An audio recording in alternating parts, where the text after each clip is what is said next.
Picture this: the sun-baked walls of Jerusalem's grand palace, a fortress of marble and gold that once gleamed like a crown on the Judean hills. But now, in the year 4 BCE, the air hangs heavy, laced with a foul, metallic tang that clings to your nostrils, like rotting meat left too long in the desert heat. Servants scurry through shadowed corridors, their faces pale masks of dread, whispering rumors that chill the blood. "The king, he's changing," they murmur. "Something's eating him from the inside." This isn't just any ruler's decline. It's a horrifying unraveling of Herod the Great, the iron-fisted emperor whose genitals would soon be ravaged by gangrene until he begged for death. A gruesome historical medical mystery that exposes the fragility of power in the most intimate, agonizing way. Herod wasn't born to the throne. He clawed his way up, a half-Edomite outsider in a Jewish kingdom appointed by Rome itself. Imagine the ambition burning in his veins. Hot as the sands of Idumea where he grew up, he rebuilt the temple in Jerusalem to epic proportions, a wonder of white stone and towering columns that drew pilgrims from afar. But beneath that facade of glory, a man haunted by paranoia, ordering the slaughter of innocents in Bethlehem just to snuff out a prophesied rival king. You won't believe how that inner torment twisted even deeper as his body betrayed him, turning his royal flesh into a battlefield of decay. It started subtly, like a whisper of doom in the wind. Herod, in his late 60s, had always been a force, tall, commanding, with a gaze that could make courtiers tremble. But lately, the pains came creeping. A dull ache in his lower abdomen, sharp twinges that made him wince during feasts. Modern medicine would call it the early signs of chronic illness, perhaps diabetes or kidney failure weakening his immune system, setting the stage for infection. Back then, they blamed it on divine wrath, punishment for his bloody reign. Picture him reclining on silk cushions, surrounded by exotic fruits and golden goblets, yet shifting uncomfortably as an itch began to spread. Insidious, unrelenting, like fire ants burrowing under his skin. The palace kitchens buzzed with activity, but the smells turned sour. Herod's appetite waned. Food tasted like ash on his tongue. Servants noticed the swelling first, his feet ballooning like overripe figs, fluid pooling in grotesque tumors. Dropsy, they called it, but we know now it was edema from failing organs, his body drowning itself from within. The pain escalated, a constant throb that kept him awake through moonlit nights, staring at the ornate ceilings as sweat beaded on his brow. Whispers in the court grew louder. The king's humors are imbalanced. Poison? A curse? Herod, ever the tyrant, lashed out, executing advisors on mere suspicion, his mind fracturing under the assault. But wait! The worst was yet to come. That itch? It migrated downward, zeroing in on his most private regions. Imagine the horror. The emperor, architect of empires, feeling a burning sensation in his groin that no balm could soothe. Gangrene was stirring, that merciless killer where blood flow cuts off, tissues die, and bacteria feast. In Herod's case, it was likely Fournier's gangrene, a rare but devastating form that targets the genitals and perineum, often sparked by infection in diabetics or the immunocompromised. The skin there darkened first, a subtle bruise blooming into blackened rot. The smell, wafted from his chambers, a putrid mix of gangrenous flesh and pus that made even his loyal guards gag. Quick reminder, subscribe if you crave dark history, and comment your location. I'm dying to know. Herod tried to hide it at first, wrapping himself in fine linens, but the pain gnawed deeper. Short, stabbing jolts like hot pokers jabbing into his scrotum, making every movement a torment. He paced his throne room, barking orders through gritted teeth, but inside, a storm of psychological agony. This man who had drowned his own wife Miriam in a fit of jealous rage, who murdered his sons out of fear they'd usurp him, now reduced to vulnerability in his manhood. Rumors swirl through the court like venomous snakes. The king's privy parts are festering. Is it syphilis from his many conquests? Modern insights debunk that somewhat. While syphilis could cause similar ulcers, Herod's symptoms scream multi-organ failure, with gangrene as the gruesome star. The decay accelerated. Blisters formed, bursting with foul-smelling discharge that stained his robes yellow-green. The sounds, wet, squelching pops as dead tissue sloughed away, echoed in his mind like accusations. He summoned physicians from across the empire, Greek healers with their poultices and Roman surgeons with sharp blades. They prodded and probed, their faces twisting in revulsion, prescribing baths in the mineral springs of Coloroi. Picture Herod being carried on a litter through dusty roads, his body jolting with every bump, agony shooting through his ravaged genitals like lightning. The waters were supposed to heal, but they only amplified the rot, the heat breeding more bacteria in the necrotic flesh. Emotional twists hit hard here. Herod's paranoia peaked. He saw plots everywhere, convinced his remaining sons were circling like vultures. In his fevered dreams, he relived the massacre of the innocents, tiny cries haunting him as his own body screamed. Was this karma? Divine justice for a king who played God? The court buzzed with horror stories. Servants fleeing his presence to avoid the stench that now permeated the palace halls, a cloying fog of death that no incense could mask. As the gangrene spread, worms emerged, actual maggots writhing in the dead tissue, a biblical plague made flesh. Josephus, the ancient historian, documented it vividly, a putrefaction of his privy member that produced worms. Modern medicine explains this as myisis, where flies lay eggs in open wounds, larvae hatching to devour the gangrene. Imagine the sensation. Crawling, burrowing invaders in your most sensitive areas, each wiggle a fresh hell. Herod scratched madly, tearing at the blackened skin, blood and pus mingling in a grotesque slurry. The pain was unrelenting, a symphony of screams from nerve endings firing in protest. But the emperor's mind cracked further under this assault. He issued edicts from his bed, voice hoarse from asthma that now choked his breaths, foul exhalations like sewer gas. Courtiers plotted in secret, sensing the end of an era, while Herod begged for relief. Any relief? Opium? Herbal drafts? Nothing dulled the fire. His intestines convulsed with continuous pains, as if knives twisted inside, likely from peritonitis as infection spread internally. You won't believe what happened next. In a desperate bid, Herod ordered a journey to the Dead Sea, hoping the salty waters would scour the decay.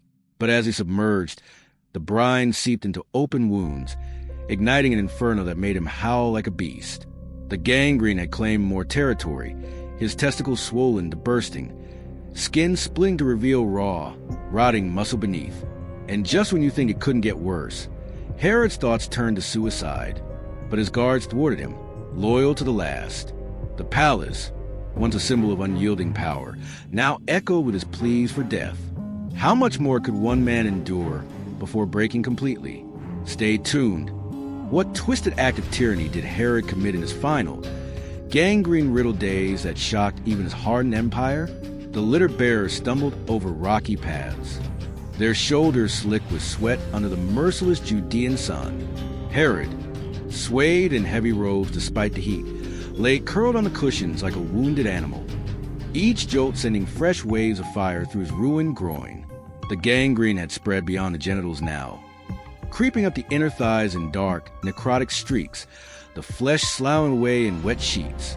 Every breath carried the stench of his own decay, a thick, sweet sour rot that coated the tongue of anyone near him. The physicians had warned against the Dead Sea plunge, but Herod, desperate and defiant, had ordered it anyway. He thought salt would purify him, scour the infection like a divine fire. Instead, the brine poured into open sores like acid, igniting nerve endings that had already gone numb from tissue death.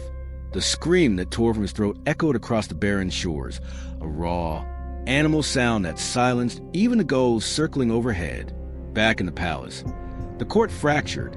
Herod's surviving sons, Antipas, Philip, and the hated Archelaus, circled like jackals, each whispering alliances and plotting inheritances.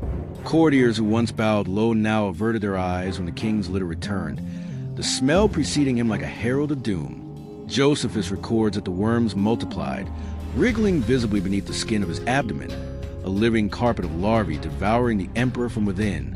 Modern medicine calls it facultative myisis, flies laying eggs in the festering wounds, maggots thriving in the warm, moist environment of dead tissue. But to Herod, it felt like judgment. The very ground he had walked, the people he had crushed, now rising up inside his body to consume him. He tried one final remedy, baths of warm milk and honey, a desperate attempt to draw out the poison. Servants poured the sticky mixture over his blackened flesh, the sweetness clashing horribly with the stench of gangrene. The pain was exquisite. The milk seeped into cracks and crevices, feeding the bacteria further, turning the wounds into bubbling cauldrons. Herod's eyes rolled back, tears carving clean tracks through the grime on his cheeks. He had once ordered the drowning of his own wife in a fit of jealous rage, had strangled his sons with his own hands. Now he felt every ounce of that cruelty reflected back in his agony. Was this the god's revenge? Or simply the body, that fragile vessel, finally rebelling against a lifetime of excess and violence? But wait, the emperor wasn't done yet. In his delirium, a new madness took hold. He would take as many with him as he could. He summoned his sister Salome and a trusted general, issuing a chilling command that still shocks historians. Picture the scene. The sick room lit by flickering oil lamps, the air heavy with incense and decay. Herod, voice weak but venomous, whispered the plan. He ordered the arrest of the most prominent men in Jerusalem, dozens of them, confined in the Hippodrome. Then, in a final act of cruelty, he commanded that when he died, his guards would slaughter them all, so that the entire nation would mourn him, whether in genuine grief or forced terror. Let them weep, he rasped, even if they weep for their own dead. The plot was carried out in secret. The prisoners, elders, priests, respected citizens, were herded into the Hippodrome under the guise of celebration. They stood in chains, confused and terrified, while Herod lay in his bedchamber, clinging to life by sheer will. His body was a ruin. The scrotum swollen to the size of a melon, split open in places to reveal gray-green muscle beneath. Pus oozed in thick yellow streams, crawling with maggots that servants tried and failed to remove with tweezers. The pain had become a constant roar, drowning out thought, reducing the once mighty king to a whimpering shell. Quick reminder, if these twisted tales of royal suffering keep you up at night, hit that subscribe button and drop a comment. Tell me which ancient monster you want to see next. Your votes decide the next horror. Days bled into nights. Herod's fever spiked, his skin hot as forge iron. His legs, once powerful, now useless and swollen, turned purple and mottled from poor circulation. The gangrene had reached his lower abdomen, the infection spreading upward to the bloodstream, causing septic shock.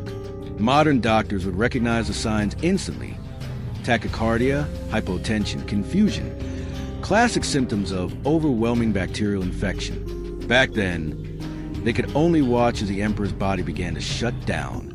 His breathing grew shallow, each inhale a wet rattle from fluid in his lungs. The worms continued their work, burrowing deeper, until even physicians could no longer bear to approach. And yet, the final command remained. When the king died, the prisoners would die with him. The guards stood ready, swords drawn, waiting for the signal. Herod's mind, fractured by pain and drugs, still clung to that one last act of domination. He refused to let go until the deed was done. His sons, sensing the end, began to maneuver for power, but none dared defy the dying man's will. Not yet. The end came on a cold spring night in 4 BCE. Herod the Great, builder of fortresses, murderer of innocents, tyrant of Judea, lay surrounded by trembling attendants. The gangrene had claimed his entire lower body. The smell was now so overpowering that windows were thrown open, letting the desert wind carry the stench of royal decay into the streets. His final words, barely audible, were a plea: "Let me die."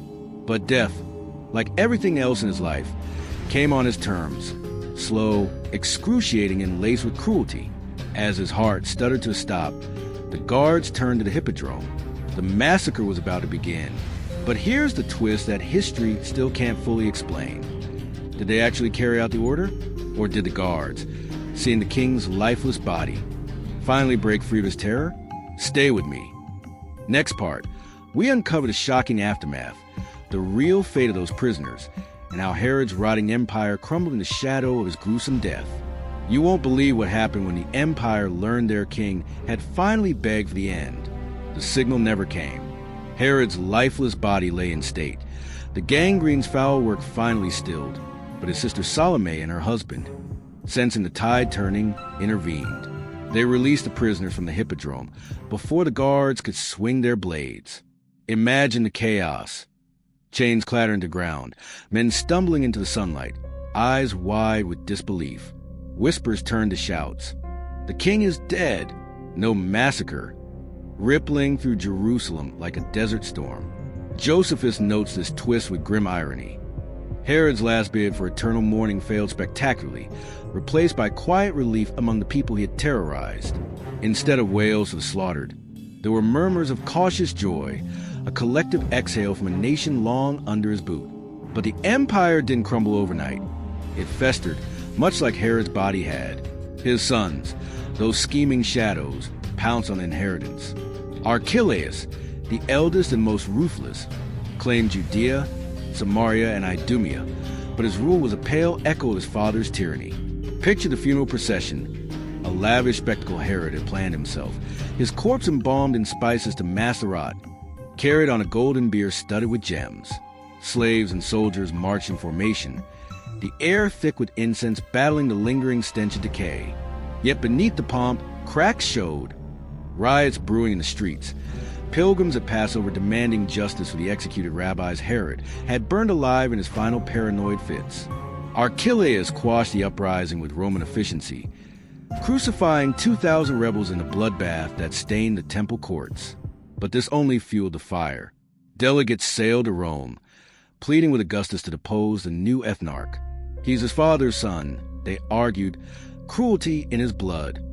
Modern psychology might diagnose it as inherited narcissism, a cycle of abuse from Herod's own tormented upbringing, abandoned by his Idumean roots, forever proving his worth through violence. The emperor listened, stripping Archelaus of power and banishing him to Gaul, where he died in obscurity.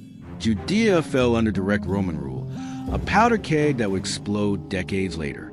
Meanwhile, Antipas, clever calculating, took Galilee and Perea, building Tiberias on the Sea of Galilee's shores, a gleaming city of Hellenistic splendor. But his life twisted into its own horror. That infamous dance of Salome, leading to John the Baptist's beheading, a gruesome echo of Herod's family legacy. Blood called to blood. Philip got the northern territories, a quieter reign. But even he couldn't escape the whispers of the old king's ghost. The division sowed seeds of discord, weakening the Herodian dynasty until it withered away. Back to the body. Herod's death wasn't clean. Even post-mortem, the gangrene's aftermath lingered. Embalmers struggled with the ravaged genitals, the tissue so necrotic that parts had to be excised before wrapping in linens. The smell persisted to the myrrh and aloes, a final insult to his vanity.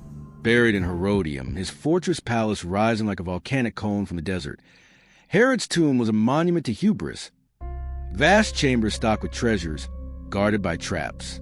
But grave robbers struck centuries later, scattering his bones, as if history itself rejected his rest.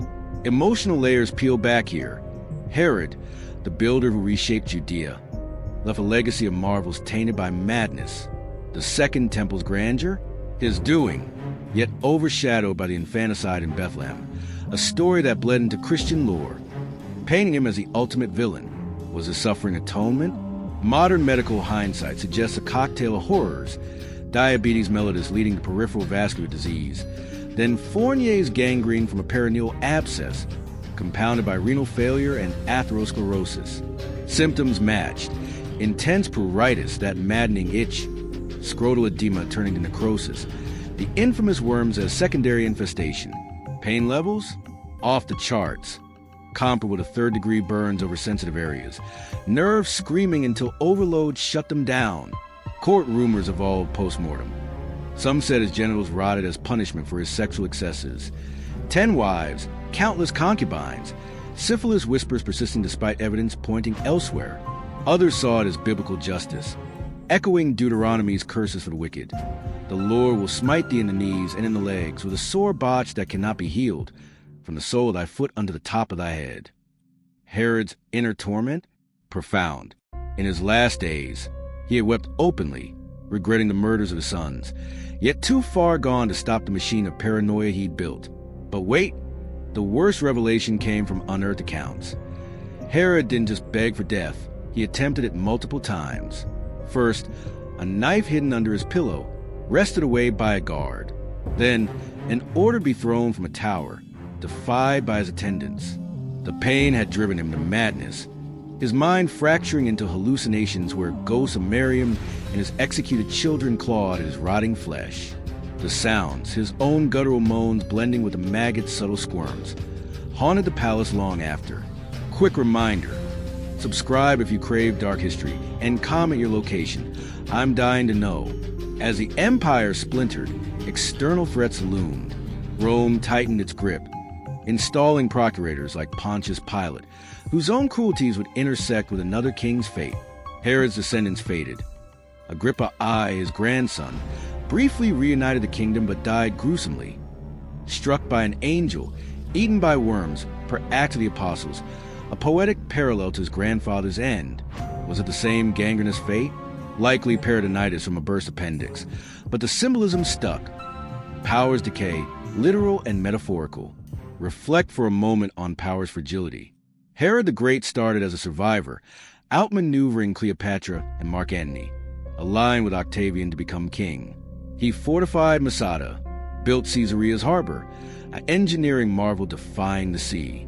Yet all that crumbled against the microscopic invaders in his body, bacteria turning a titan into a beggar.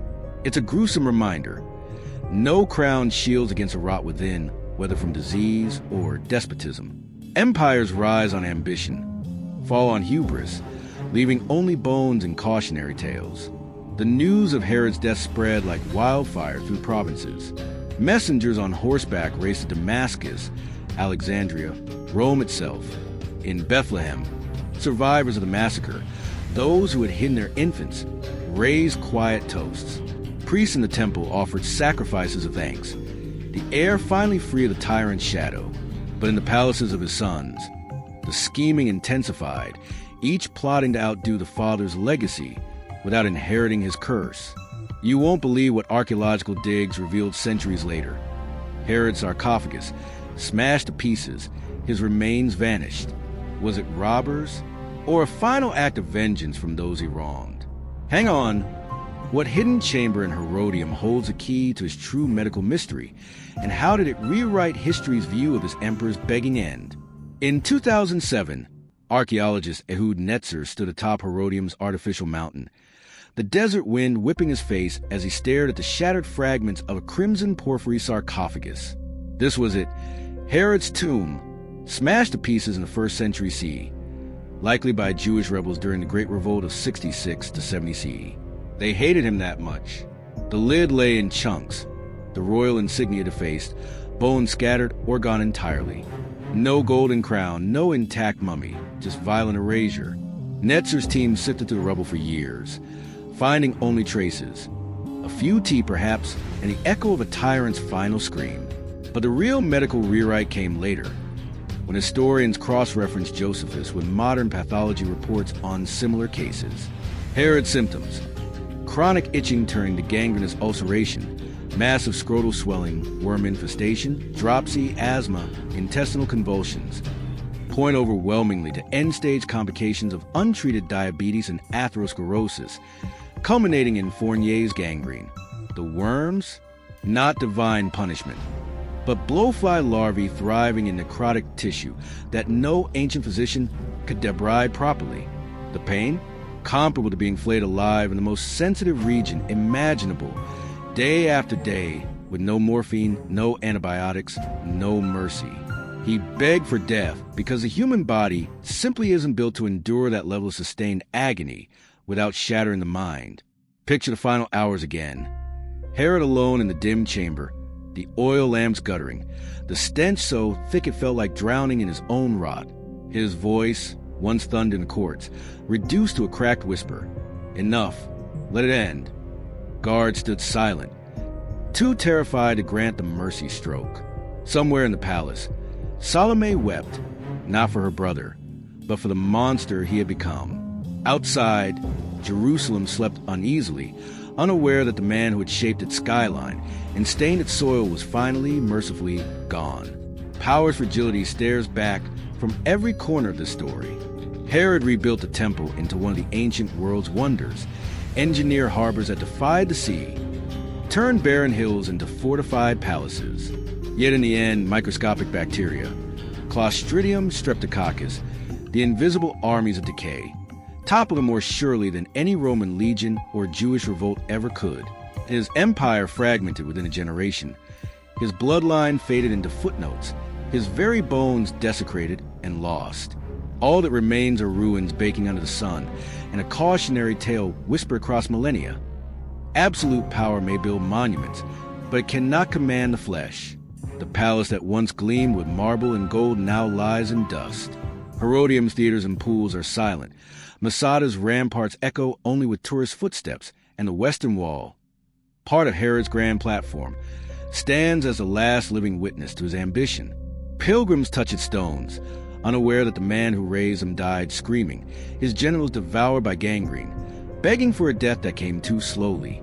So next time you hear of a ruler clinging to thrones, surrounded by sycophants and splendor, remember Herod the Great. Remember the itch that became fire, the swelling that became rot, the worms that feasted while he still breathed. Remember how even emperors, in their most private agony, are reduced to pleading mortals. Quick reminder one last time. If this tale of royal suffering and gruesome decay hooked you, smash that subscribe button, hit the bell, and drop a like. It fuels more dark history horrors like this. Share it with someone who thinks they can handle the truth.